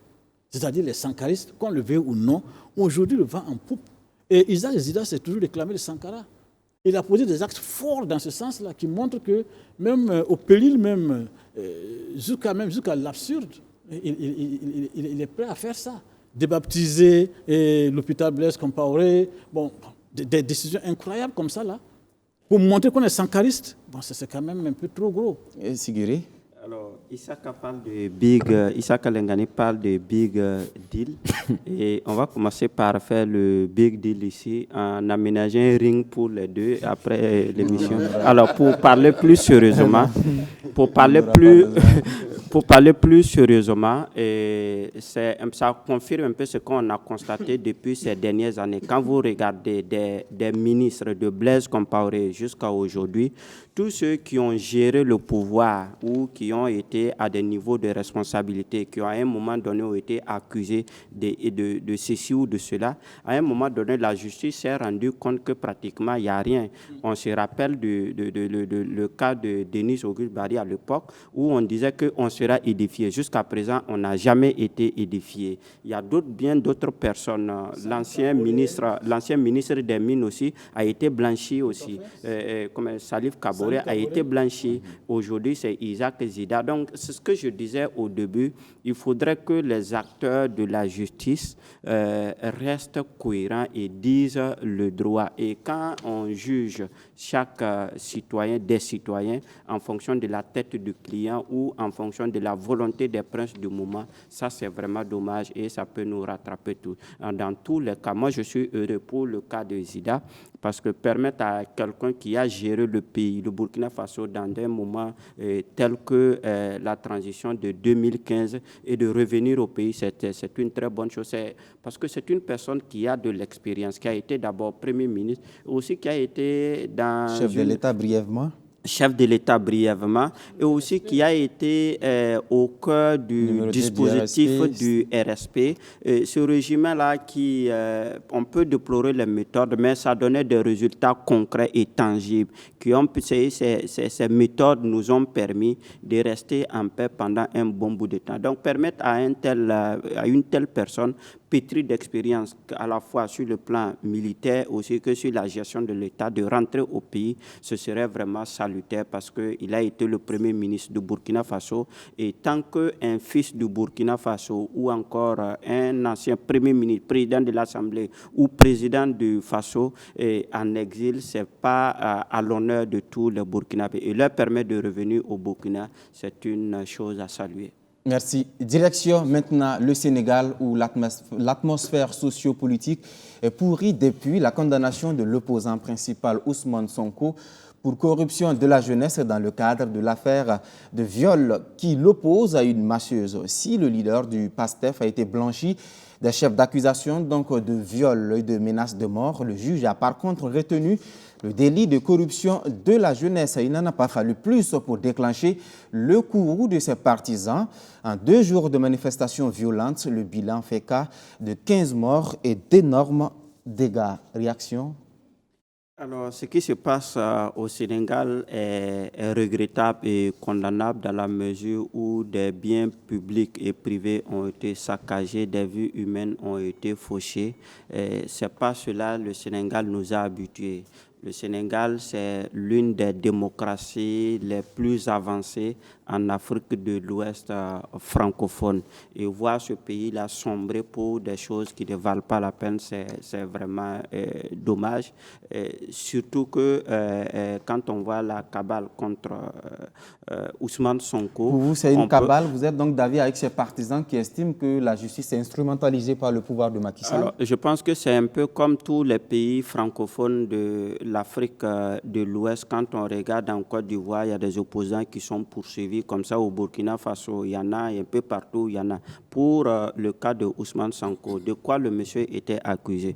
De viol et de menaces de mort.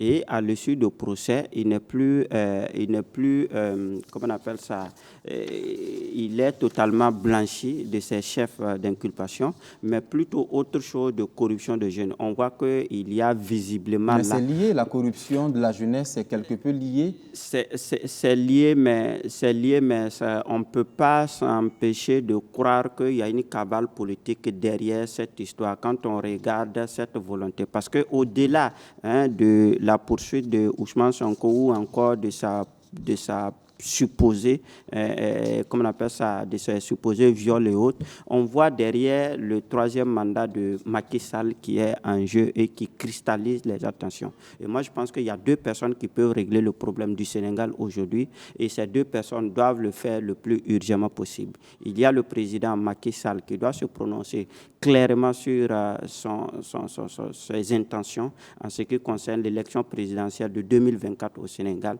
Il suffit seulement de dire qu'il ne briguera pas un autre mandat. Mais il ne l'a pas encore dit. Il ne l'a pas encore dit ouvertement. Il ne l'a pas encore dit ouvertement, mais tout porte à croire qu'il veut être candidat. Et c'est là... Ça, c'est des interprétations. C'est ce qui cristallise au Sénégal. Ousmane Sonko aussi, de son côté aussi, doit appeler ses partisans. Parce que si lui-même veut diriger le Sénégal un jour, ce n'est pas un Sénégal où il y a des violences uniques qu'il veut diriger un jour. Il peut inviter ses partisans à ne plus brûler, à ne plus casser ou encore à ne plus s'en prendre à un certain nombre de personnes. Merci. Nous avons le premier intervenant au téléphone, M. Issaka Balboni, nous appelle de Tenkodogo. Bonjour, Monsieur Balboni. Oui, bonjour, Monsieur Razak. Bonjour, allez-y pour votre contribution. Oui, je voulais contribuer au niveau de l'affaire du Sénégal. Allez-y rapidement. Voilà, en tout cas, actuellement, c'est très regrettable ce qui se passe au Sénégal. Vous voyez, encore premièrement, moi, je vais condamner d'abord l'Union africaine et la CEDEAO. Parce que jusqu'à aujourd'hui, ils ne disent rien. Ils voient ce qui se passe au Sénégal, ils ne font rien. Et quand vous savez, après, c'est eux qui sortent encore pour condamner tout le monde. Vous voyez, comment ça a commencé au Sénégal? On voit que Macky Sall est en train de faire tout possible pour pouvoir briguer un troisième mandat. L'Union africaine est assise sur ça, il ne dit rien. La CEDEAO a vu, il ne dit rien. Et aujourd'hui, vous voyez ce qui se passe en témoin. Et que c'est ce que lui-même Macky Sall a condamné, a combattu en 2012 contre Ouad et que la jeunesse est sortie le soutenir. Et c'est ça que lui veut amener aujourd'hui. Moi, je dis demain, quoi qu'il soit un jour, Macky Sall doit répondre au niveau de la justice internationale. Parce que ce qui se passe actuellement au Sénégal, là, depuis l'indépendance du Sénégal, avec le président Senghor, on n'a jamais vu cette violence-là. Donc, Macky Sall, quoi qu'il soit, Macky Sall doit répondre un jour devant la justice. Et il doit être condamné. Ce qui est en train de se passer. Déjà, il y a eu des morts. Quoi qu'il soit, Macky Sall ne doit plus gérer, ne doit plus gouverner le Sénégal encore. Ça, c'est primaire. Et ça veut dire, effectivement, c'est l'Afrique francophone qui est comme ça. Voilà, je ne sais pas s'il y a un virus au niveau du pouvoir. Quand il arrive, on l'a vu avec Alpha Condé. C'est ce qui s'est passé. Il est venu et il a essayé de changer tout. On a vu ce qui s'est passé. Aujourd'hui, le Sénégal, c'est la même chose. Vous voyez déjà les pertes de vie, les pertes matérielles. Donc tout cela, en tout cas, moi je dis normalement, quoi qu'il soit, l'Union africaine doit sortir un mot, ou la CEDEAO doit sortir un mot pour condamner réellement. Voilà, ce qui se passe actuellement, Macky Sall, il n'a qu'à déposer son tablier, il n'a qu'à répondre clairement qu'un truc, lui ne peut plus. Voilà. Et quoi qu'il a à la dernière minute, on doit le juger.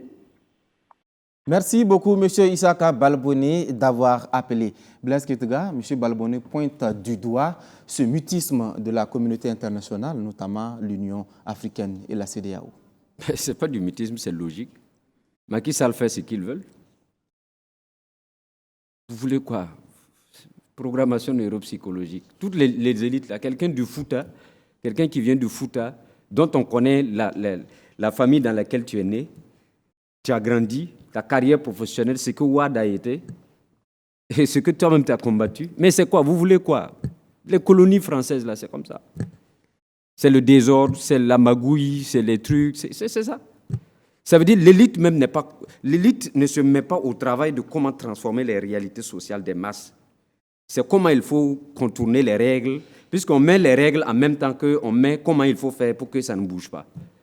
Et ça profite à qui? Vous voulez que la CEDEAO dise quoi? Mbalo Sissoko, qui est notre cousin même ici, là, par rapport à chez nous, est-ce qu'il nous a défendus? Mbalo, il est de père burkinabé. Ça, c'est connu. Bon, ce n'est pas le débat, allez-y. Voilà, mais je vais dire simplement que c'est pour dire que l'élite africaine, là, moi, je suis un peu découragé. C'est pas ce Sénégal qu'on a besoin. Surtout que le Sénégal, ce n'est pas comme les autres pays. Le niveau d'instruction au Sénégal est carrément très élevé. Depuis 2021, on a perdu combien de jeunes? On a eu combien de morts au Sénégal pour cette histoire de viol? Et après, on sort une condamnation qui n'a rien à voir avec le viol. Ça veut dire quoi? Non, c'est quelque peu lié. Mais quelque peu lié, corruption de jeunesse. On a qu'à mettre des caméras partout, on va savoir comment ça se passe. On sait comment ça se passe, cette élite africaine qui lorsqu'elle est au pouvoir, on sait tous les vices qui sont ouverts et tout et tout. Donc moi, je pense qu'il faut qu'on soit sérieux dans ce. On ne peut pas continuer pour des questions de troisième mandat à faire périr des vies humaines. Et je dis, le problème de l'élite africaine, c'est ça. Est-ce que Macky Sall a dit qu'il briguerait un troisième mandat? Mais bien sûr, puisque officiellement, il ne l'a jamais dit. On le voit venir. Pendant ce temps, il est toujours dans son deuxième mandat. Mais on le voit venir là. C'est parce que quelqu'un à côté de chez nous ici a fait ça. Qu'est-ce que la CEDEAO a dit à l'époque? Regardez le traitement de l'information ou les agissements de la CEDEAO, de l'Union africaine vis-à-vis des présidents qui sont défavorables, par exemple, à la France. Leur attitude est différente des présidents qui prennent des décisions pour la souveraineté de leur État et pour l'intérêt de leur peuple. C'est ça qui est la réalité. Merci. Et on sait...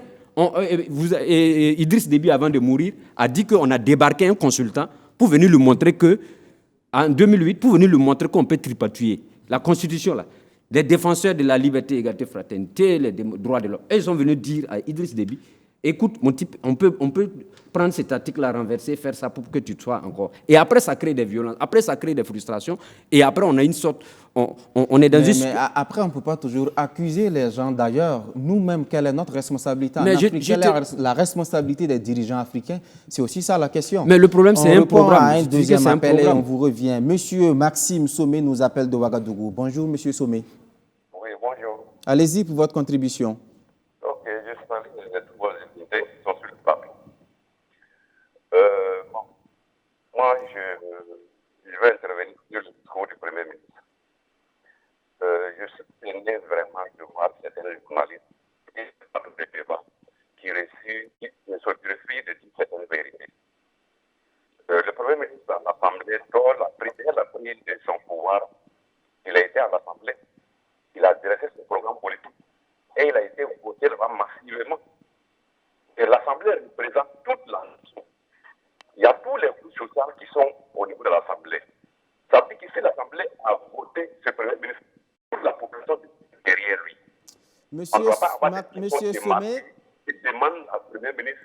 on a du mal à vous entendre très bien. La voix est un peu robotisée. Je pense qu'on va tenter de vous rappeler pour une meilleure compréhension de vos idées. Merci de nous revenir. Ok. Par rapport à l'affaire du Sénégal, moi, rapidement, j'ai 5 choses à dire.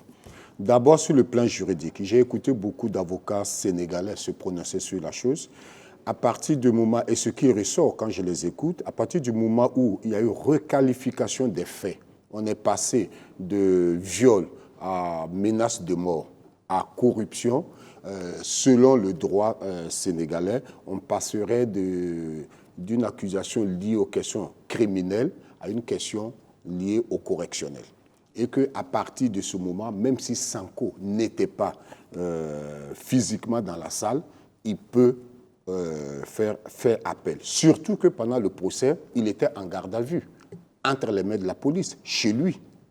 Donc pourquoi il ne s'est pas rendu à la justice? Est-ce que certains de ses avocats pensent que ça a été fait exprès alors qu'on aurait pu l'amener de force à la justice? Comme on a vu quelques jours avant, on l'a sorti de force de sa voiture. Donc c'est comme si tout était fait pour ne pas qu'il y soit, pour l'empêcher de faire appel après. Mais la deuxième chose, c'est qu'aujourd'hui, je pense que la justice sénégalaise s'est beaucoup décrédibilisée. Et ça, malheureusement, il faut trouver les fondements au niveau de la politique. Cette justice aujourd'hui est vue comme une justice politisée, surtout que dès le départ, on savait que dans l'affaire de viol, le dossier était vide. Vous vous rappelez, les premiers gendarmes qui ont investigué, qui ont trouvé qu'il n'y avait rien, ont été balayés, etc. Donc, il y avait visiblement comme un acharnement politique. Mais moi, quand on me dit que Macky Sall n'a pas dit qu'il veut un troisième mandat, si, il a dit. À quel moment? Mais il a dit. Puisque, je vais vous expliquer pourquoi il a dit. Un, tous ses partisans disent qu'il doit faire le troisième mandat. Tous ses partisans l'ont dit. Il engage ses partisans? Non, j'arrive, s'il vous plaît. Tous ses partisans l'ont dit. L'opposition a dit non.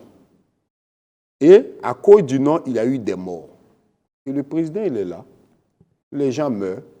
Il suffit d'un seul mot pour rassurer les gens, dire, ne vous en faites pas, je ne suis pas candidat. Ça lui coûte quoi? Dans des pays très démocratiques, 2-3 ans avant même, on sait que le président n'est plus candidat. Mais ça fait quoi? Mais il se tait. Et vous allez voir, que ce soit la Côte d'Ivoire ou que ce soit partout, ça a toujours été comme ça. Ce sont les partisans qui commencent et le principal intéressé, il se tait jusqu'à la dernière minute. Donc, à ce niveau, je trouve que, franchement dit, Macky Sall a tué ce que j'appellerais l'exception sénégalaise. Aujourd'hui, le Sénégal est devenu comme les autres pays. Le troisième niveau, c'est que c'est quand même dommage qu'on arrive à une situation comme ça où on brûle des universités, on brûle des librairies et consorts. Et je pense qu'on est arrivé à un moment où le Sénégal, qui nous a habitués à des débats intellectuels, policés, etc., tout se résout maintenant dans la rue et ça, c'est dommage. Le quatrième niveau, c'est la question de la CEDEAO. C'est vrai que la CEDEAO et l'Union africaine se taisent. Alors qu'on aurait pu, cette affaire des troisième mandats-là, ça fait combien de décennies ça fait des morts sur notre continent? Et je pense que dans la question de la bonne gouvernance, c'est quelque chose qui aurait pu être, une décision qui aurait pu être prise comme au niveau de l'Union européenne. Il y a un certain nombre de décisions. Si vous violez les droits de l'homme jusqu'à tel niveau, on vous bloque, vous êtes sanctionné, etc., etc. Je pense qu'il faut avoir un consensus régional et sous-régional sur la bonne gouvernance. Mais si on doit laisser chaque pays qui se réclame de la démocratie, mais prêt à violer les règles de la démocratie comme il faut, je pense que ça ne va pas. Et c'est là où, au lieu que la CEDEAO et l'Union africaine viennent faire des communiqués pour appeler à l'apaisement, devaient être beaucoup plus proactifs. Le dernier point, j'ai l'impression qu'il y a comme une malédiction francophone sur cette question-là. Blaise Compaoré est parti pour les mêmes raisons. En Côte d'Ivoire, on a eu les mêmes problèmes avec des morts. Maintenant, on a le Sénégal qui est dans le même cas. On a eu le même cas avec la Centrafrique, le Congo, le Togo. Et maintenant, on est dans le même cas avec la Centrafrique. Et vous allez voir, c'est bizarre. C'est comme si ce ne sont que les pays francophones. C'est le pays francophone qu'il faut. Je ne veux pas parler comme quelqu'un qui parle de programmation neuropsychologique. Mais quand même, il faut s'interroger. Pourquoi chaque fois que ces questions-là arrivent, c'est dans les pays francophones? Qu'est-ce qui se passe? Et je pense que le débat est ouvert. Et il faut essayer de voir. Peut-être que l'Indien a un début de réponse. Pourquoi toujours les pays francophones? Déjà, permettez-moi d'abord de dire un petit moment à mon ami Tientega pour dire, pour une fois, il ne peut pas utiliser son terme de vieux logiciel. Parce que Macky Sall est un jeune. Non, mais il fonctionne dans un programme qui est vieux. Non, je vous dis, contrairement à ce que les gens croient, je vais vous dire la vérité. Vous savez, échanger et puis faites une analyse en fait, de notre situation même qui est arrivée en 2014. Moi, beaucoup de gens ne sont pas sortis parce qu'ils étaient contre l'article 37. Ce que les gens oublient, c'est ça. Beaucoup de gens sont sortis à un certain moment parce qu'il y avait un blocage. Parce que moi, j'ai essayé de faire des statistiques. En 2014, quand vous regardez le nombre de jeunes chômeurs qu'il y avait au Burkina Faso, en 2014, quand vous regardez en fait, les informations qu'on donnait et justement par rapport à la situation politique, l'avenir de la situation politique, beaucoup sont sortis. Des gens, ils avaient 25 ans, on leur dit qu'on veut modifier l'article 37 pour encore 20 ans, alors que l'argent de l'or, de la Lonabé, de tout part à Kosiam.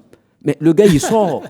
Mais c'est ça que les dirigeants n'ont pas compris. C'est pour cela que les gens issus du vieux logiciel qui ont repris les commandes, mais regardez ce qui s'est passé. On n'a pas trouvé substantiellement des mécanismes pour résoudre cette question du chômage des jeunes. Et j'ai dit, ça c'est une information que je donne à ceux aussi qui dirigent. Heureusement qu'actuellement au niveau du monde rural, avec les VDP qui sont déjà très actifs, on a le PAM-BF qui vient d'être créé pour engager la jeunesse dans l'agriculture. Mais je vous dis, en fait, il y a un déterminant qui est constant, à savoir qu'aujourd'hui, on a plus de jeunes formés, mais qui n'ont pas d'emploi. Et c'est le cas même, c'est une variable même qui joue au Sénégal aussi, hein, parce que Sonko a des discours qui sont des discours avec ce qui est en vogue actuellement que vous n'aimez pas, le panafricanisme, mais au-delà, Sonko essaye de faire des propositions pour résoudre substantiellement la question du chômage des jeunes, la question de la souveraineté. Oui, mais est-ce qu'il ne surfe pas aussi sur tout ça pour mobiliser? Sonko, lui, par contre, il est issu du nouveau logiciel. Il comprend les enjeux du moment. Bon, merci. Lengani, rapidement, allez-y. Oui, bon, moi, je crois que sur cette question, il y a beaucoup de manipulation. Beaucoup de manipulation de part et d'autre. D'abord, effectivement, Macky Sall, dire aujourd'hui que Macky Sall ne veut pas être candidat en 2024, c'est vraiment nous prend pour plus cons que nous le sommes. Ça, c'est une évidence parce que quand même, donc c'est ça, il faut qu'on soit clair. Macky Sall va être candidat. Après avoir dit plusieurs fois, pendant des années, qu'il n'allait pas être candidat. Et moi, sur ce point, vraiment, je crois qu'il faut que l'Afrique vraiment grandisse. Il faut qu'on se serve des expériences des autres peuples. De mon point de vue, depuis 2014, un pays qui s'amuse à vouloir aller vers la prolongation des délais que le peuple lui a accordés pour faire son travail et qui ne le fait pas et qui veut prolonger, je trouve que c'est irresponsable, c'est inacceptable. Merci. Parce que, non, je n'ai pas fini. Il est l'heure. Et ça, c'est valable pour tout le monde, aussi bien pour les mandats constitutionnels que pour les transitions. Ça, c'est valable pour tout le monde. Les peuples donnent des mandats, faites tout pour respecter ces mandats. Faites le maximum et on fera le point ensemble. C'est ça qu'il faut. Bon, ensuite, je dis, ce n'est pas une maladie. On ne peut pas être tout le temps là aussi à indexer la France. Non, pardon. Quand même, c'est nous-mêmes là. C'est nous qui disons, ce n'est pas la France qui dit à un tel, fais ça. C'est le gars qui s'assoit chez lui avec ses partisans qui disent, bon, vraiment, si ce n'est pas toi là. D'autant plus qu'en France, il n'y a pas de troisième mandat. Il n'y a pas. Bon, les gens sont là, ils disent, non, si ce n'est pas toi là, on est mort. Donc, c'est ça. On emprisonne le gars dans une logique qui l'oblige à faire certaines choses. Et moi, je pense qu'il faut que. Et aussi de l'autre côté, quand j'écoute Sonko, je crois qu'il en fait un peu trop. Il fait dans la provocation. Il fait dans la provocation jusqu'à ce que la crise intervienne. Ça, je suis d'accord, pour se mettre en position. Mais au jour d'aujourd'hui, quand j'écoute son discours, je dis que quel Sénégal il va régner par la suite. Et là où ça va, qui va gagner dans ça? Ça ne sera pas en tout cas le peuple sénégalais. Ça sera soit Sonko, soit Macky. Ça sera entre les deux. Mais le peuple sénégalais, lui, en tout cas, il aura détruit vraiment pratiquement un siècle de démocratie, en tout cas un siècle d'exemple pour l'Afrique. Merci beaucoup, Issaka Lengani. Je rappelle que vous êtes journaliste, vous êtes également analyste politique. Merci d'être sur ce plateau. Avec nous également Blaise Kietega. Il est journaliste, il est anthropologue et puis directeur de YAM Info. Merci Kietega. Sur le plateau, Moussa Sabadogou, il est journaliste, il est consultant et enseignant dans les écoles de journalisme également. Issa Sigiri, vous êtes journaliste aux éditions Le Pays. Et ça sera tout pour aujourd'hui. Merci de votre fidélité, mesdames et messieurs. À dimanche prochain, si Dieu le veut.